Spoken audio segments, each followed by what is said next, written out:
Goeiedag. Gisteroggend was 'n besondere mistige oggend. Ek moet sê, ek het van die plaas af gery en letterlik op die grondpaadjie al gekrye. So jy kan nou dink, toe ek nou by die teerpad moes indraai, was ek baie bedag daarop, dat daar gevaar kan skuil in hierdie mis, want die sigbaarheid was baie swak.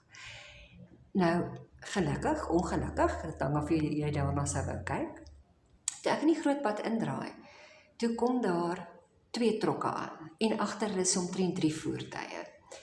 En gelukkig niks verkeer van die ander kant af nie, maar soos ons nou maar maak, as jy maak die vensters oop, sit die radio af, luister fyn, kyk en beweeg dan versigtig, maar vinnig genoeg vir ingeval iets uit die mis te voorskyn kom. En toe ek so agter hierdie trokke sit, is my eerste gedagte van, ek hoop net al die ouens dink en sit hulle ligte aan in die mis eerstens. En die ander deel was dat ons op die pad waar ek gewoonlik 100 km/h ry, aangekrye het teen 'n geduldige 40 tot 60. Dit was stadig, want ek sê vir jou, die sigbaarheid was omtrent 2-3 meter voor die motor, rarig swak. En toe ek so aankry, besef ek, hier is geen manier wat ek vandag enigstens gaan probeer om by een voertuig verby te gaan, en wat nog te sê by die trokke voor my. En dat ek eintlik net kan terugsit en ontspan, en sê, hier is ek nou, ek bly in hierdie ry. Weet jy, dit laat my so dink, lang gelede het ek 'n praatjie bygewoon, waar 'n dame gepraat het van voëls, en hoe hulle in formasie vlieg, en dat hy voorste ene amper die voorloper is, want hy moet die leiding neem, hy dui die rigting aan, hy breek eintlik die wind vir almal wat agter hom volg, en dat hy groot verantwoordelikheid dra.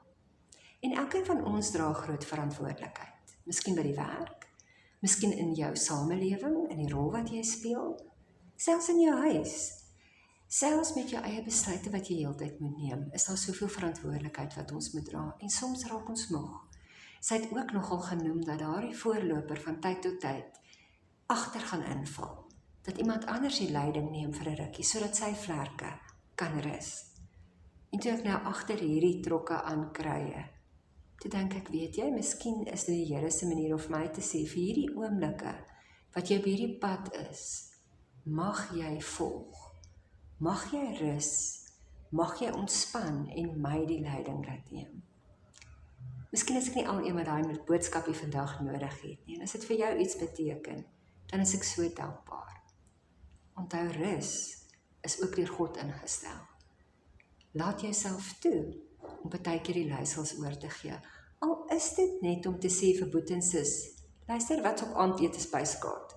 Doen dit nou as kos, 'n toebroodjie is kos, 'n gebakte eier is kos, selfs kitspap is kos.